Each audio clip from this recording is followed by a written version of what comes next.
Hi నమస్తే అందరికీ. అందరూ ఎలా ఉన్నారు? ఈరోజు మనం సింపుల్గా పావ్ బాజీ ఎలా రెడీ చేయాలో చూద్దాము. మనం పావ్ బాజీ చేయడం చాలా ఈజీ ప్రాసెస్ అండి. మనకు కావాల్సిన వెజిటేబుల్స్ అన్నీ ఒక్కసారి తెచ్చుకున్నట్లయితే చాలా ఫాస్ట్గా కంప్లీట్ అవుతుంది. ఫస్ట్ ఒక బిగ్ ప్యాన్ తీసుకోండి పావ్ బాజీ చేసుకోవడానికి. మీరు క్వాంటిటీ చేసుకునే దాన్ని బట్టి ప్యాన్ యూస్ చేసుకోండి. ఒక ప్యాన్ తీసుకొని అందులో ఆయిల్ యాడ్ చేసుకొని జింజర్ గార్లిక్ లైట్గా తీసుకొని టాస్ చేయండి. తర్వాత జీలకర్ర యాడ్ చేసుకోండి. సో జీలకర్ర యాడ్ చేసుకున్న తర్వాత సన్నగా ఇక్కడ మనము ఆనియన్స్ చాలా సన్నగా తీసుకొని ఆనియన్స్ని యాడ్ చేయండి. ఆనియన్స్ చాలా సన్నగా కట్ చేసుకోవాల్సి ఉంటుంది. ఆనియన్స్ కూడా టాస్ అయిన తర్వాత కొంచెం పసుపు యాడ్ చేయండి. సో మనం ఇక్కడ మన వెజిటబుల్స్ మన చాయిస్ అండి. ఈ స్టేజ్లో ఇక్కడ మనము క్యాప్సికమ్ యూస్ చేసుకోవచ్చు, మిర్చి గ్రీన్ మిర్చి కట్ చేసి వేసుకోవచ్చు. ఈ వెజిటబుల్స్ని యాడ్ చేసుకున్న తర్వాత నెక్స్ట్ టమాటా యాడ్ చేయండి. ఇక్కడ నేను క్యాప్సికమ్ గ్రీన్ మిర్చి యూస్ చేసుకోవట్లేదు, అది ఆప్షనల్ అండి. కానీ క్యాప్సికమ్ యాడ్ చేసుకుంటే ఫ్లేవర్ ఇంకా చాలా బాగుంటుంది. సో ఈ విధంగా నెక్స్ట్ టమాటాని యాడ్ చేసుకొని దాన్ని కుక్ అవనివ్వండి. ఈ విధంగా కుక్ అవుతున్నప్పుడు మనం ముందుగానే ఒక 5 to 6 ఆలు అంటే పొటాటోని, గ్రీన్ పీసు, క్యారెట్, మీ దగ్గర ఉన్నట్లయితే కాలీఫ్లవర్, వాటన్నిటిని ఒక స్టీమర్లో పెట్టుకొని ఒక 10 to 15 minutes స్టీమ్ చేసుకునే చక్కగా కుక్ అయిపోతుంది. అలా కుక్ చేసుకున్న వెజిటబుల్స్ని ఈ టమాటాలు యాడ్ చేసిన ఒక 5 minutes తర్వాత వెజిటబుల్స్ని యాడ్ చేసి ఏదైనా స్మాషర్ తీసుకొని చక్కగా స్మాష్ చేసుకోండి. సో ఇక్కడ వీడియోలో చూపిస్తున్న విధంగా ఇక నేను వెజిటబుల్స్ ఆలు, పొటాటో, క్యారెట్, గ్రీన్ పీస్ వీటిని బాయిల్ చేసుకున్నాను. ఈ బాయిల్ చేసుకున్న వాటర్ని పడేయకూడదండి, పక్కనే అలాగే పెట్టుకోండి, మనం నెక్స్ట్ యాడ్ చేసుకోవచ్చు. ఈ విధంగా మెత్తగా స్మాష్ చేసుకున్న తర్వాత మనం ఇక్కడ స్పైసెస్ యాడ్ చేసుకుందాము. మనకు మార్కెట్లో పావ్ బాజీ మసాలా ఈజీగా అవైలబుల్ ఉంటుందండి. ఒకవేళ మీరు అది అవసరం లేదనుకుంటే మనం ఇంట్లోనే సింపుల్గా కూడా పావ్ బాజీ మసాలాని యాడ్ చేసుకోవచ్చు.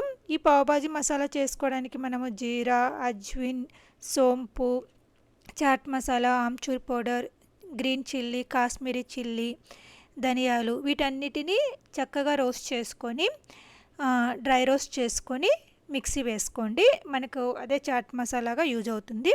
లేదంటే మార్కెట్లో అవైలబుల్ ఉన్న చాట్ మసాలా కూడా యాడ్ చేయొచ్చు. మార్కెట్లో తీసుకున్న మసాలా కొంచెం స్పైస్ తక్కువ ఉంటుంది, మీరు స్పైస్ కావాలనుకుంటే మిర్చి పౌడర్ యాడ్ చేయండి. సో ఈ విధంగా స్పైసెస్ యాడ్ చేసుకున్న తర్వాత మనకు కావాల్సిన కన్సిస్టెన్సీలో మనం ఆల్రెడీ ఉడకబెట్టి పెట్టుకున్న వాటర్ ఉంటుంది కదా, వెజిటబుల్స్ ఉడకబెట్టుకున్న వాటర్, ఆ వాటర్ని యాడ్ చేసుకొని ఒక 5 to 7 minutes కుక్ అవనివ్వండి. సో ఈ స్టేజ్లో మనము కరివేపాకు, కొత్తిమీర యాడ్ చేసుకోవచ్చు, లెమన్ జ్యూస్ కూడా యాడ్ చేయొచ్చు. ఈ విధంగా కుక్ అయిన పావ్ బాజీ మసాలాని ఒక సైడ్ పెట్టేసుకోండి. సో ఈ పావ్ బాజీ మసాలాలో మనము వెజిటబుల్స్ మన ఆప్షనల్ అండి. నేను ముందే చెప్పినట్టు క్యాప్సికము, కాలీఫ్లవరు మనకు కావాల్సినవి వాటిని యూస్ చేసుకోవచ్చు. అంతా రెడీ అయిన తర్వాత జస్ట్ ఒక 1/2 cup ఆనియన్స్ తీసుకొని ఈ వేడిలో ఉన్నప్పుడు యాడ్ చేసుకొని లెమన్ జ్యూస్ తక్కువ అనిపిస్తే ఇంకొంచెం లెమన్ జ్యూస్ యాడ్ చేసుకొని సైడ్ పెట్టండి. సో ఇప్పుడు మనము పావ్ బాజీ బ్రెడ్ వేయించుకొని ఆ పావ్ బాజీ బ్రెడ్ వేయించుకున్న తర్వాత బటర్తో వేయిస్తున్నప్పుడు మనం కొంచెం లైట్గా సాల్ట్ని, కొంచెం మిర్చి పౌడర్ని బ్రెడ్ మీద కనుక చల్లుకున్నట్లయితే మనకు పర్ఫెక్ట్ స్ట్రీట్ స్టైల్ అని ఫ్లేవర్ వస్తుందండి. సో మీరు చూసుకున్నట్లయితే ఇక నేను బటర్తో పావ్ బాజీ బ్రెడ్ని టోస్ట్ చేస్తున్నాను. టోస్ట్ చేసుకున్న తర్వాత లైట్గా స్ప్రింకిల్ చేస్తున్నాను సాల్ట్ని. సో లైట్గా కారం పొడి, మీకు ఈ వీటి తర్వాత ఇంకా మనకు ధనియాల పొడి, వీటిని కొంచెం లైట్గా ముందే బటర్లో కలుపుకొని ఆ బటర్తో కూడా టోస్ట్ చేసుకోవచ్చు.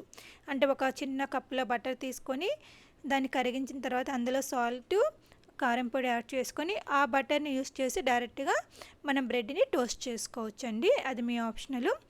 సో ఈ విధంగా యాడ్ చేసుకున్న తర్వాత దీన్ని హాట్గా మనం ఆల్రెడీ తయారు చేసి పెట్టుకున్న పావ్ బాజీ మసాలాతో కొంచెం ఆనియన్, కొంచెం లెమన్తో పాటు సర్వ్ చేయండి. మనకు పర్ఫెక్ట్ స్ట్రీట్ స్టైల్లో ఇంట్లోనే ఈవినింగ్ టైంలో చక్కగా పావ్ బాజీని ఎంజాయ్ చేయొచ్చు.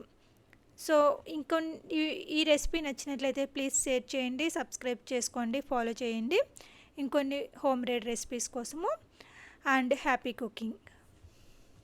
Thank you for watching.